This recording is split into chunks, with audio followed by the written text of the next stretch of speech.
कहानी की शुरुआत लुइजियाना स्टेट के घने और डरावने जंगलों के बीच होती है, जहां कुछ अपराधी चोरी छिपे खतरनाक नशीले पदार्थ बना रहे थे। वहां बाहर चारों ओर दलदल, नमी और पूरी तरह सन्नाटा फैला था। उन्हीं में से एक आदमी चारों ओर चौकसी कर रहा था कि तभी अचानक डीईए की फेडरल टीम वहां रेड करने के लिए धावा बोल देती है। सभी पुलिस ड्रग्स बनाने वाले रूम में पहुंचते हैं और ड्रग्स गिरोहों पर गोलीबारी शुरू कर देते हैं। इसके जवाब में ड्रग्स गिरोही भी गोलियां चलने लगते हैं। दोनों तरफ से जबरदस्त फायरिंग होती है और गोलियों की आवाज से पूरा जंगल गूंज उठता है। लेकिन पकड़े जाने से पहले ही अपराधी एक खौफनाक हरकत करते हैं। वे सारे जहरीले केमिकल्स जमीन और दलदल के पानी में गिरा देते हैं, जिसके बाद ये जहर धीरे धीरे पूरे नदी और स्वैम्प में फैल जाता है और यहीं से तबाही की शुरुआत हो जाती है। इस जहरीले पानी की वजह से वहां रहने वाले मगरमच्छों में भयानक बदलाव आने लगते हैं।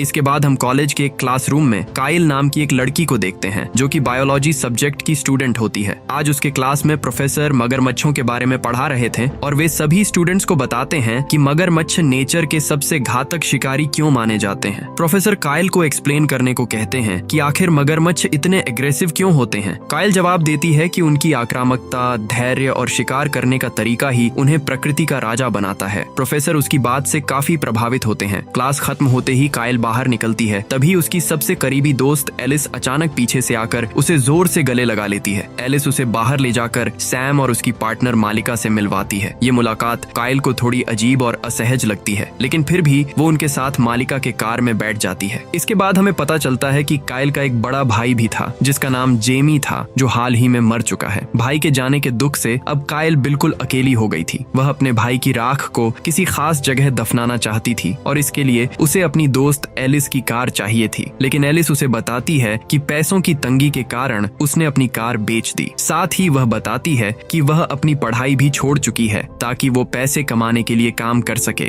जिसके बाद ही वो अपने कॉलेज की फीस भर पाएगी और दोबारा कॉलेज जा पाएगी। चारों लोग मालिका की कार में सफर कर रहे थे। तभी एलिस सिगरेट पीने लगती है, जिसे देखकर मालिका उसे गाड़ी में सिगरेट पीने से रोक देती है। थोड़ी देर बाद वे एक छोटे से होटल जैसी जगह में रुकते हैं और स्विमिंग करने का फैसला करते हैं। वहाँ मालिका ड्रिंक्स लेने बाहर जाती है, जबकि काइल और एलिस वहीं रहकर बातें करने लगती हैं। एलिस काइल से कहती है कि उसे अपने भाई की मौत के बाद आगे बढ़ना चाहिए। एलिस की यह बात काइल को अंदर तक तोड़ देती है। वह गुस्से और दर्द में एलिस से पूछती है, जिसे तुम दिल से चाहते हो, उसे खोने के बाद कोई कैसे आगे बढ़ सकता है। ये कहकर वह वहाँ से चली जाती है। काइल बगीचे में जाकर अपने फोन पर जेमी का एक वीडियो देखने लगती है, जिसे देखकर उसकी आंखों से आंसू बहने लगते हैं। वह पूरी तरह टूट चुकी थी।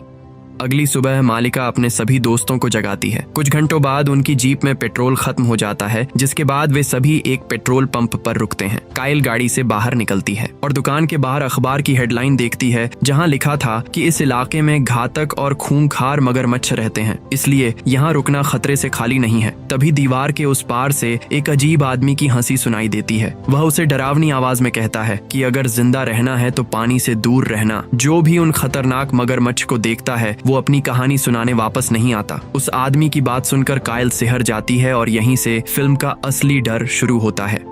इसके बाद सभी लोग आगे बढ़ते हैं और उनकी मुलाकात फ्रैंक से होती है। वो थोड़ा अजीब था, लेकिन फिर भी वो उन्हें अपने छोटे से एयरलाइन में स्वागत करता है। फ्रैंक खुलेआम सिगरेट पी रहा था, जिसे देखकर सैम उसे टोका टाकी करता है, लेकिन फ्रैंक उसकी बात सुनकर चिढ़ जाता है और उसे साफ जवाब देता है कि अगर तुम्हें दिक्कत है तो फ्लोरिडा पैदल चले जाओ, मैं तुम्हें वहाँ नहीं ले जाने वाला। इसके बाद वो सभी लोगों को बताता है कि वे फ्लोरिडा जा रहे हैं और वेस्ट गेन्सविल के एक छोटे एयरपोर्ट पर उतरेंगे। ये सुनने के बाद सभी प्लेन में बैठते हैं और उड़ान भरते हैं।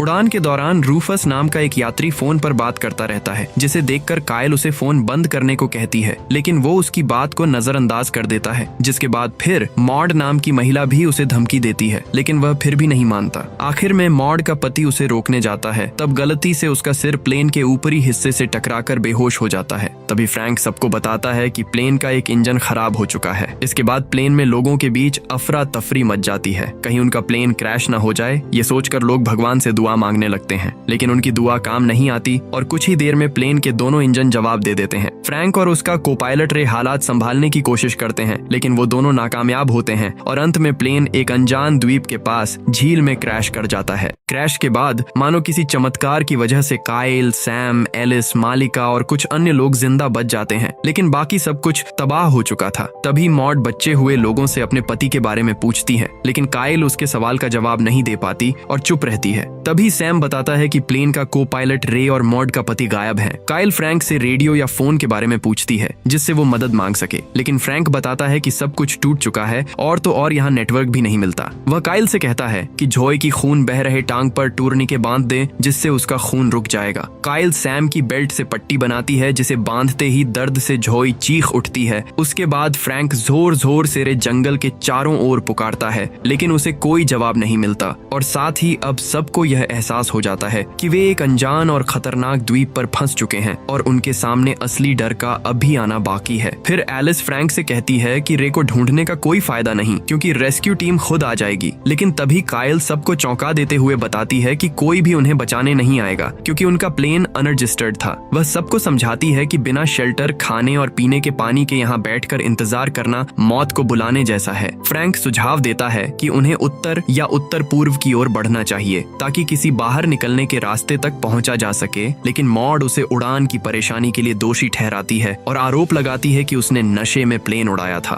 तभी माहौल और बिगड़ जाता है जब मालिका बेरहमी से जोई को ताना मारती है कि वह किसी कोने में जाकर रोए क्योंकि उसने हाल ही में हादसे में अपना पति को खो दिया है, जिस पर काइल बीच में आकर सबको शांत करती है और जो भी सामान बचा है उसे इकट्ठा करने को कहती है। तभी एलिस को दूर से अजीब आवाज सुनाई देती है और वह जंगल की ओर जाती है जहां उसे घने जंगल में मादा एलिगेटर के अंडों का घोंसला मिलता है और वह उनमें से एक अंडा उठा लेती है। उसी वक्त जोई सबका ध्यान झील की ओर दिलाती है जहां राय फंसा हुआ था और फ्रैंक बिना सोचे समझे उसे बचाने के लिए पानी में कूद जाता है। उसके साथ काइल और सैम भी होते हैं, लेकिन पल भर में एक एलिगेटर सबके सामने रे को बेरहमी से मार डालता है। डर के मारे तीनों किसी तरह वापस किनारे तक पहुंचते हैं और काइल समझाती है कि एलिगेटर तभी हमला करते हैं जब उन्हें खतरा महसूस होता है। जरूर पास में उनका कोई घोंसला होगा, इसलिए वे खुद को खतरा समझ रहे हैं। इसके बाद पूरा ग्रुप उत्तर की ओर बढ़ता है, लेकिन तभी वही मादा एलिगेटर लौटती है और घोंसले में सिर्फ एक अंडा पाकर बुरी तरह गुस्सा हो जाती है।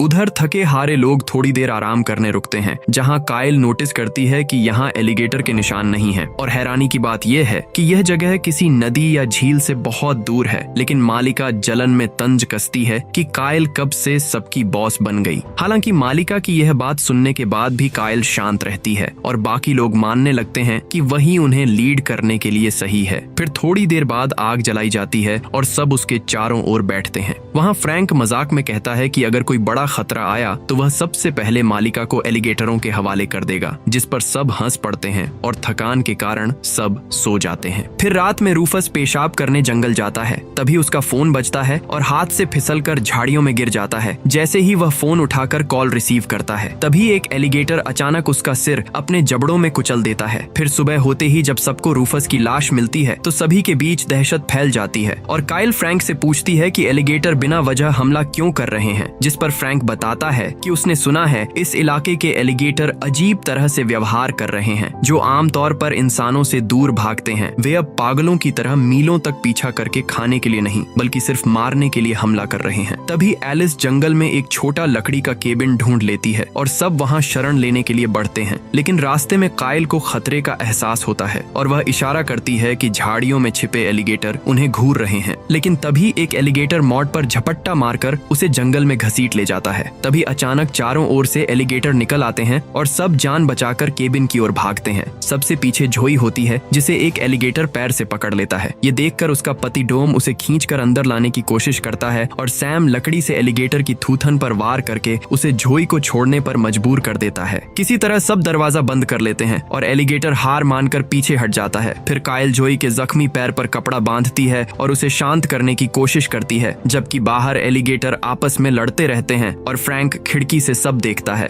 रात भर एलिगेटर केबिन को घेर कर जागते रहते हैं और फ्रैंक पहरा देता है। वहीं काइल को नींद में अपने भाई जैमी की मौत का भयानक सपना आता है, जिसमें वह एक डकैती के दौरान उसे बचा नहीं पाती और आज भी उसी पल का अपराध बोध उसके दिल में जिंदा है।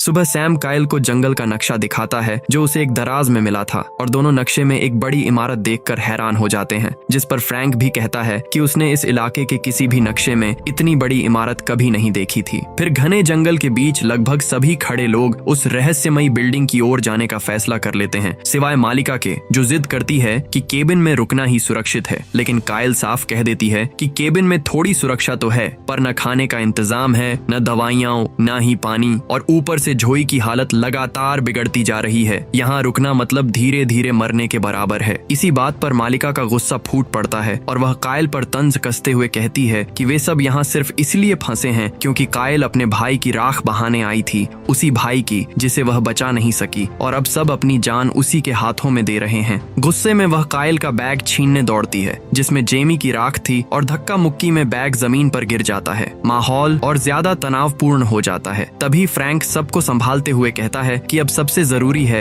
एक दूसरे से अलग न होना, क्योंकि वे कम हैं और बाहर घूम रहे म्यूटेंट मगरमच्छ उनसे कहीं ज्यादा ताकतवर है। कायल सबको चेतावनी देती है कि अगर कोई मगरमच्छ किसी पर नजर जमा ले तो हीरो बनने की कोशिश मत करना, सीधे पलटो और बिना पीछे देखे भागो, और अगर वह अपने 80 दांतों से पकड़ ही ले तो छूटने की कोशिश बेकार है। नाक और आंखें ही उसका कमजोर बिंदु हैं और ये सब पानी में खींचे जाने से पहले करना होगा।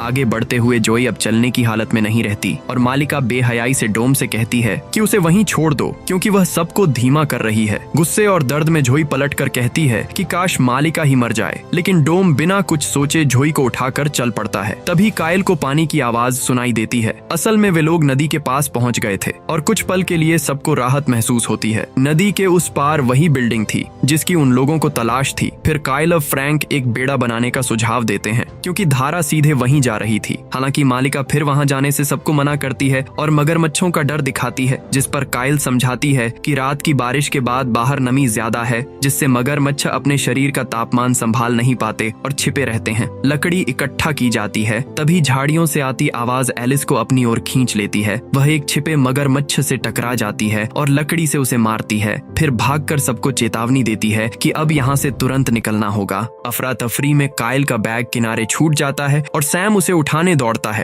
तभी कई मगरमच्छ पानी में कूद पड़ते हैं। बेड़े पर बैठे लोग मौत को अपनी ओर आते देख सन्न रह जाते हैं। जोई आखिरी बार डोम की ओर देखती है और बिना कुछ कहे खुद को पानी में सौंप देती है ताकि बाकी बच सकें। डोम उसे बचाने दौड़ता है लेकिन फ्रैंक और सैम उसे रोक लेते हैं और पल भर में मगरमच्छ जोई को नोच डालते हैं। भारी मन के साथ बचे हुए लोग नदी पार कर फैक्ट्री पहुंचते हैं जहां फर्श पर बिखरी आर्मर पियर्सिंग गोलियां देख फ्रैंक समझ जाता है कि यहाँ सेना या पुलिस की कार्रवाई हो चुकी है और अंदर कुछ भी हो सकता है। चेतावनी के बावजूद मालिका चिल्लाते हुए एक कमरे में घुस जाती है जो भूखे और भयानक मगरमच्छों से भरा था। आगे बढ़ते हुए दीवारों पर खून के निशान सबको दहला देते हैं। फिर फ्रैंक बिजली चालू करता है और देखता है कि वायरिंग 2 दिशाओं में बंटी है, इसलिए वह सबको 2 समूहों में बांट देता है, एक रेडियो या फोन खोजने के लिए। तभी डोम और कायल को बैरल मिलते हैं जिनमें भरा रसायन मगरमच्छों को पागल बना रहा था। उधर फ्रैंक अचानक मालिका को घूरता है और सख्त लहजे में कहता है कि वह सब समझ चुका है। मॉड से झगड़ा, कायल को नीचा दिखाना, जोई को मरता छोड़ देने की चाह, तुम हमेशा कमान अपने हाथ में रखना चाहती हो और ऐसे लोग फ्रैंक के शब्दों में जिंदा रहने के लायक नहीं होते। इन शब्दों के बाद फ्रैंक गुस्से में मालिका को सीढ़ियों से नीचे धक्का दे देता है, लेकिन वह आखिरी पल में रेलिंग पकड़ लेती है। उसी समय दूसरी तरफ लगभग नंगा एक युवक भागता हुआ आता है और चेतावनी देता है कि एलिगेटर पूरे इलाके में फैल चुके हैं, लेकिन उसकी बात पूरी होने से पहले ही वह खुद मारा जाता है। फ्रैंक तंज कसते हुए मालिका से पूछता है कि अब उसे कैसा लग रहा है।